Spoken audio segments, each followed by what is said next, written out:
Bonjour à tous et bienvenue dans cette nouvelle vidéo un petit peu particulière aujourd'hui puisque nous allons traiter de l'ère du Verseau. Alors aujourd'hui on entend énormément de choses sur justement cette ère du Verseau.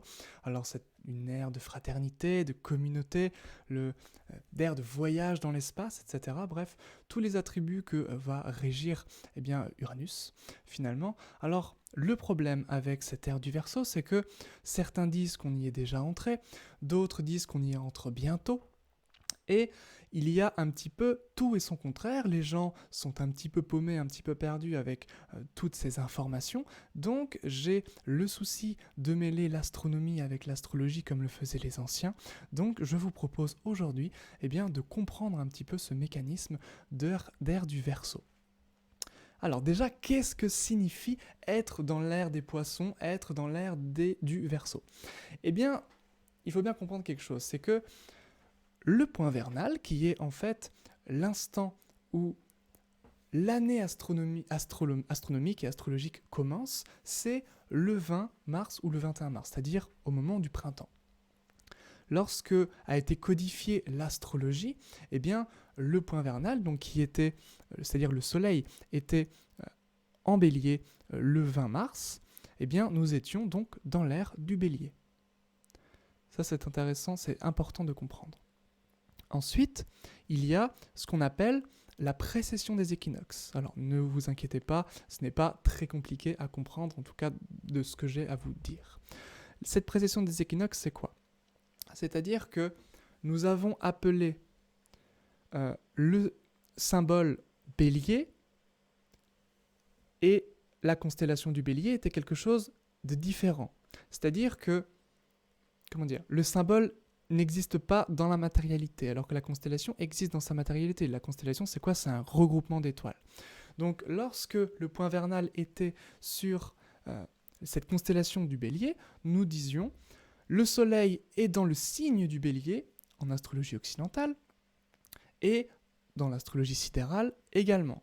Astrologie occidentale, c'est, en gros, on se base sur les saisons. Alors, ici, nous avons le Bélier, donc le printemps. Ici, le Cancer, donc en été. Ici, nous avons la Balance, en automne. Et le Capricorne en hiver. Donc ça, c'est pour l'astrologie tropicale, l'astrologie que l'on utilise en Occident. C'est-à-dire que nous avons basé notre zodiaque sur les saisons, tout simplement. Le zodiaque, c'est quoi? C'est la respiration de la lumière dans l'année. Bon, ça fait beaucoup de choses. Mais ce que j'ai à vous dire n'est pas très compliqué, vous allez voir.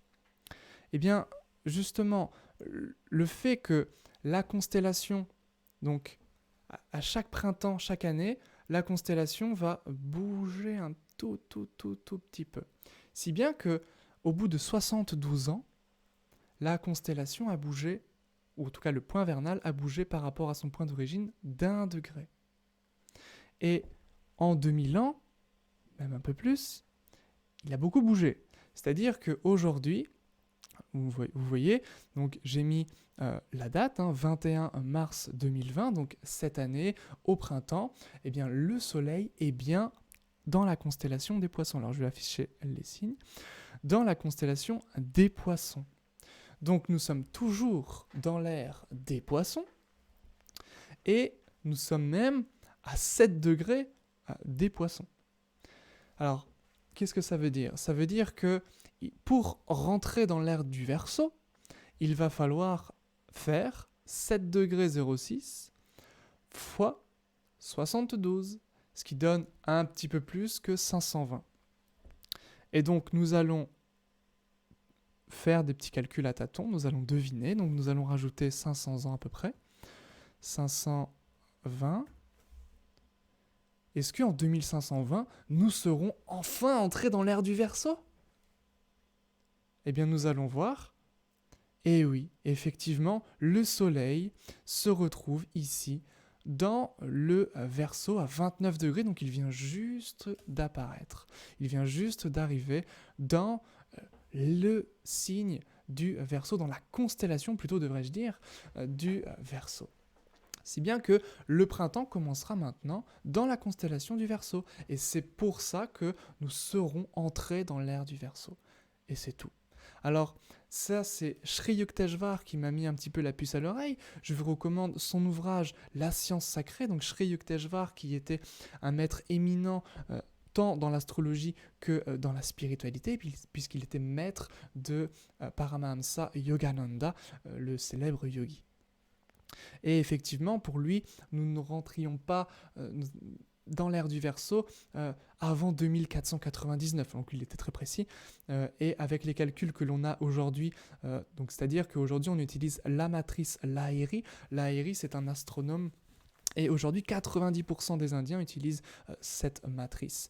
Après, si vous voulez d'autres matrices, par exemple celle de B.V. Raman, qui est également un autre éminent astrologue qui, on va dire, a sauvé l'astrologie de l'envahisseur anglais, eh bien, pour lui, en 2520, nous sommes toujours dans l'ère des poissons. Puisque lui, il a une autre matrice, puisque cette précession des équinoxes, ce calcul astronomique peut changer selon... C'est-à-dire que le mouvement n'est pas stable. C'est-à-dire que ce n'est pas égal, en fait, comme mouvement.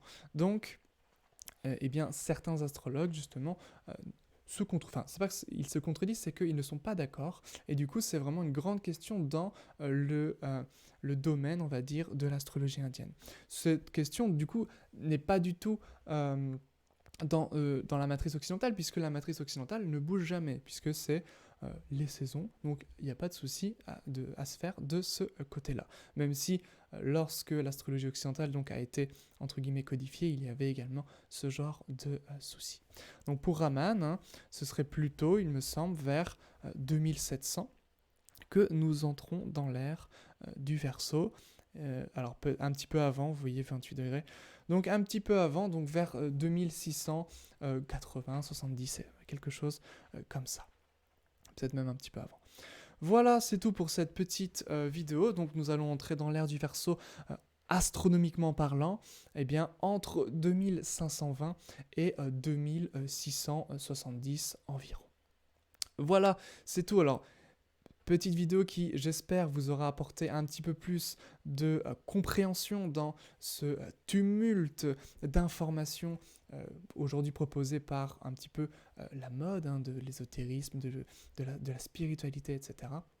Donc moi, j'ai vraiment ce souci de remettre un petit peu d'astronomie, un petit peu d'astrologie en adéquation, comme le faisaient, comme je le disais tout à l'heure, les anciens. Voilà, si vous avez des questions, n'hésitez pas, elles sont les bienvenues. Si vous n'êtes pas du tout d'accord avec ce que je viens de vous montrer, eh bien tout est bienvenu également, donc je vous en prie, vous pouvez me le dire, me le faire savoir en commentaire. Merci à vous, et puis belle étude, et à très vite pour une prochaine vidéo.